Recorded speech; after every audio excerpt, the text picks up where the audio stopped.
10 chess levels explained in only 10 minutes, a promise I plan to keep. This video is inspired by an amazing week I just spent with the top end of this pyramid in Rhodes, Greece on European Chess Club Cup.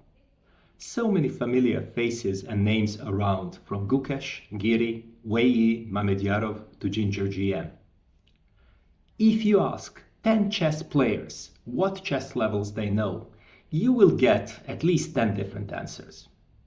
Is it that vague, you might ask? Not really. Let me take you on a journey from novices via skilled players to grandmasters and all the way to the top. I will use hard facts and a few interpretations. Before moving to all 10 levels, we need to group them a bit. The first hard fact is valid for the top of the pyramid.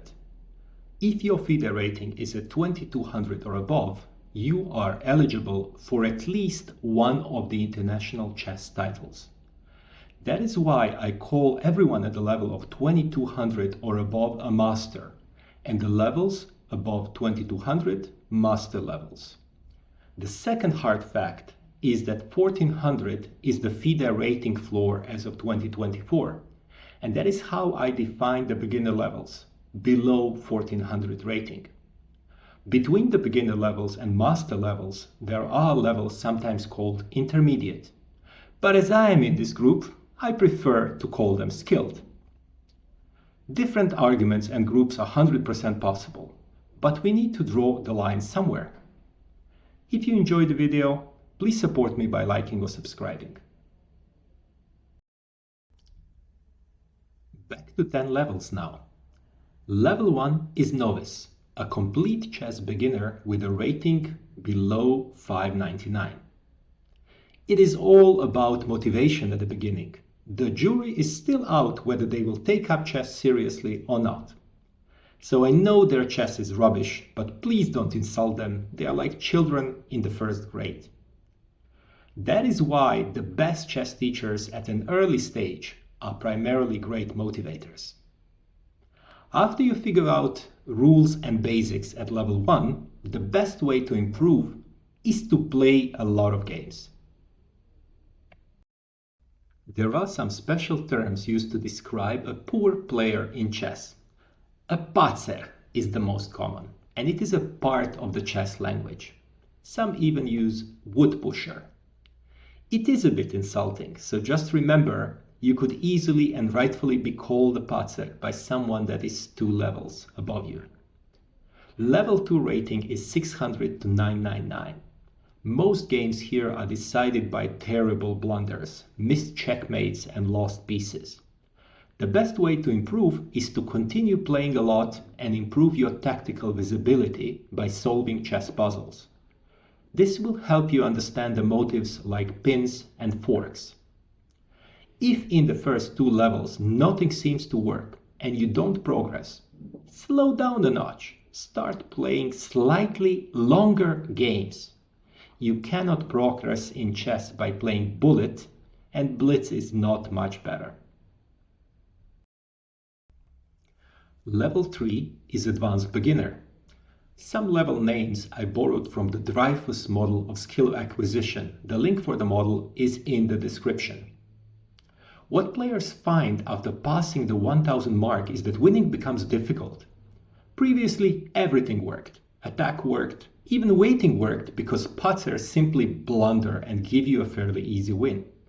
All of a sudden, you need to start working for a win and earning it.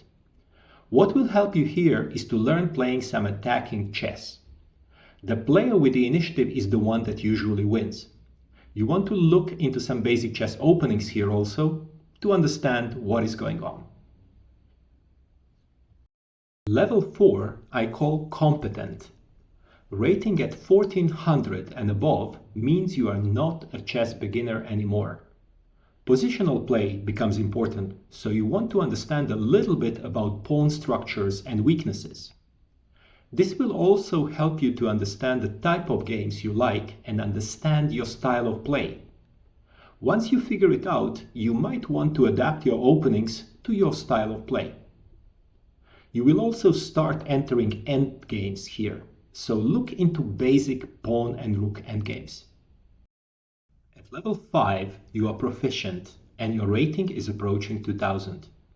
Here you understand how many things you still need to learn about chess, and you need to engage in broader chess learning to progress. The most important ways to improve here are studying opening theory and analyzing your own games. Understanding what you did wrong and right and why in your own games is the most important method of progress for advanced players. Opening preparation becomes quite important here before the games. Most opponents at this level will have games online, and you might want to explore that, as they will probably do the same for you. United States Chess Federation has a national title called Expert for the players with USCF rating between 2000 and 2199. I like this idea, so I decided to borrow it. If in the earlier stages you had to learn some basic concepts like endgames and openings, here you need to get into some serious studying. After all, you are preparing to move towards international chess titles. To improve, you should try to play against the masters. Nothing exposes your areas of improvement like the real challenge. You also need to study classical games of top world players and start recognizing the patterns you can use in your own games. The right strategy and better plan wins. Titled players are between 2200 and 2500 rating. Now you will see titled players way below 2200. International chess titles are for life, so you keep them even if your rating slides down. Also, direct titles and some women titles you can get below 2200. You might argue that a candidate master and an international master are hardly the same, and I agree. But I would say that 10 levels is quite enough for now. Chess titles I will cover in another video. There are many players above 2200 who never took that candidate master title they are eligible for. It still didn't resonate in the chess world much. Anyhow, it is there only for 2 decades now. If you are on the way up, this is about hard everyday work. You need to be physically and mentally fit and do some hours of chess per day if you want to move towards the title norms for an IM or a GM. Level 8 is Grandmasters. There are some 1800 of active Grandmasters in the world. We used to see this as the ultimate goal in chess, becoming a Grandmaster. And this is the highest official title in chess apart from the World Champion. What do Grandmasters do and how they think is different indeed. Most Grandmasters can't live from playing chess and prize money though. But the title opens the door of lucrative coaching. After all, GMs had to acquire a lot of knowledge to get it where they are. Why not use it and coach the next generation? Just like a top athlete, you need to be in shape and mind your physical and mental health on top of the chess work. Now, I'm not saying that you will not see an out-of-shape GM here and there, but usually not on their way up. If you want any higher than Grandmaster level, I hope you started at a very early age. Super GMs are crème de la crème, the very top, chess celebrities. I'm talking about only 32 people in the world in October 2025 with a rating of above 2700. These are the top guys we always listen about: Nakamura, Caruana, Alireza, Prahananda. This is where you will find the world champion Gukesh too. How they got there? Early start and obsession with chess were the key ingredients, as Magnus explains in his video, link in the description. Here it is about the perspective. You are a top athlete, world known, living well from chess. Your career at this level will not be too long due to high physical requirements. So use that time well and enjoy the ride. Finally, the top level of chess, level 10. The question here is who or what? If we want to look at who is at the top level, we can place Magnus Carlsen there with a rating of over 2800. Carlsen rarely loses against top players and holds the top chess rating in the world for more than 14 years now. He is a good candidate for the greatest of all times in chess.